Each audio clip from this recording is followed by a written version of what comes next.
Hi friends, నమస్తే. Welcome back to Yashkriti home. నేను మీ నవీన. ఈరోజు మీతో ఒక మంచి బ్రేక్ఫాస్ట్ రెసిపీని షేర్ చేసుకోవాలనుకుంటున్నాను అండి. ఇది డైట్ చేసే వాళ్ళకి, డయాబెటిక్ పేషెంట్స్కి చాలా హెల్ప్ అవుతుంది. ఇందులో కార్బోహైడ్రేట్స్ అనేవి చాలా తక్కువగా ఉంటాయండి. అదేమిటో కాదు, మిల్లెట్స్ దోశ.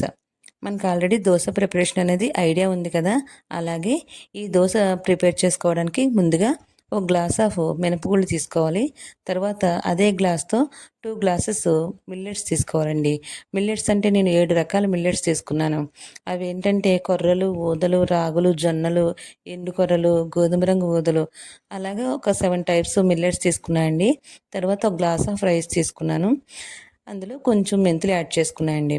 వీటిని మొత్తం బాగా వాటర్తో వాష్ చేసుకుని ఒక నైట్ అంతా సోక్ చేసుకోవాలి. ఒక నైట్ అంతా సోక్ చేయడం వల్ల చక్కగా నానిపోయాయి కదండి. వీటిని మళ్ళీ వాటర్తో వాష్ చేసుకుని మిక్సీలో వేసుకుని మెత్తని పేస్ట్లా గ్రైండ్ చేయాలి.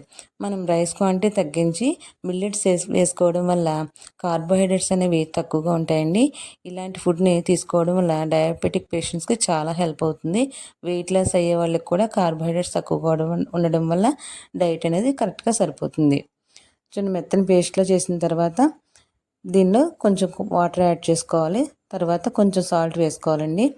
నెక్స్ట్ కొంచెం వంట సోడా వేసుకోవడం వల్ల దోశ అనేది మెత్తగా చక్కగా బబుల్స్ ఫామ్ అయ్యి చక్కగా మెత్తగా సాఫ్ట్గా వస్తుందండి. తర్వాత దీనికి కాంబినేషన్లో మనం మంచి చట్నీ అయితే ప్రిపేర్ చేసుకున్నాం. అందుకోసం ఒక దోసకాయ తీసుకున్నాను. దోసకాయని చక్కగా పీల్ చేసి చిన్న పీసెస్ కింద కట్ చేసుకోవాలి. దోసకాయ చట్నీ చాలా బాగుంటుందండి. దానికోసం ఒక ప్యాన్ పెట్టుకుని కొంచెం ఆయిల్ వేసుకుని దానిలో కొంచెం నెయ్యి కూడా యాడ్ చేసుకుంటే చాలా టేస్టీగా ఉంటుందండి చట్నీ.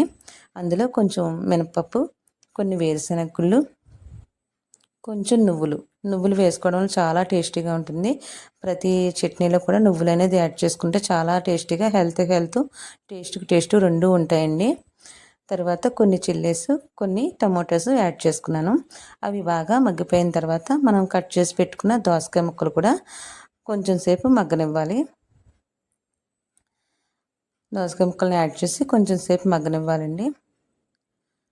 చక్కగా అన్నీ కలిపి ఫ్రై అయిన తర్వాత కొన్ని వెల్లుల్లిపాయలు, కొంచెం జీలకర్ర, తగినంత ఉప్పు వేసుకోవాలి. తర్వాత కొంచెం చింతపండు యాడ్ చేసుకోవాలి. ఇవన్నీ కూడా కొంచెం చల్లారిన తర్వాత చక్కగా మిక్సీ పెట్టుకోవాలండి. మెత్తగా మిక్సీ పెట్టిన తర్వాత ఆల్రెడీ కొంచెం చిన్న ముక్క పక్కన పెట్టుకున్నాను. పీసెస్ కట్ చేసి పక్కన పెట్టుకున్నాను అండి. వాటిని లాస్ట్లో వేసుకోవడం వల్ల మనకి తినేటప్పుడు చక్కగా మధ్యలో తగులుతూ చాలా బాగుంటాయి. తర్వాత ఈ పచ్చడికి మనం ప్రిపేర్ చేసి పక్కన పెట్టుకున్న పచ్చడిలోకి ఇంగువ వేసుకుని పోపు పెట్టుకుంటే చాలా టేస్టీగా ఉంటుందండి. ఇది రైస్లోకి అయితే చాలా బాగుంటుంది. దోసకాయ పచ్చడి చాలా టేస్టీగా ఉంటుందండి. తర్వాత మనం ముందుగా ప్రిపేర్ చేసి పక్కన పెట్టుకున్న దోశ బ్యాటర్ని తీసుకుని పెనం మీద ఆయిల్ అప్లై చేసి చక్కగా దోశ అయితే వేసుకోవాలండి. దోశ బ్యాటర్ కన్సిస్టెన్సీ చక్కగా కుదిరిందండి. చాలా చక్కగా దోశ వస్తుంది కదా. ఇలా 2 సైడ్స్ కూడా కాల్చుకుని మనం దోశ అనేది ప్రిపేర్ చేసుకోవాలి. దీన్ని మనం ముందుగా ప్రిపేర్ చేసుకున్న దోసకాయ పచ్చడితో తింటే చాలా టేస్టీగా వస్తుందండి. ఈ మిల్లెట్స్ దోశలోకి ఏ చట్నీ అయినా మనం తీసుకోవచ్చు. మిల్లెట్స్ అనేవి హెల్త్కి చాలా మంచిదండి. మనం రైస్ తగ్గించి మిల్లెట్స్ తీసుకోవడం వల్ల మన బాడీ అనేది స్ట్రాంగ్గా ఉంటుంది. డైట్ కూడా చాలా హెల్ప్ అవుతుందండి. చూడండి, ఈ వీడియో అనేది మీకు నచ్చితే please like, share and subscribe అండి. Please support me. Thank you for watching.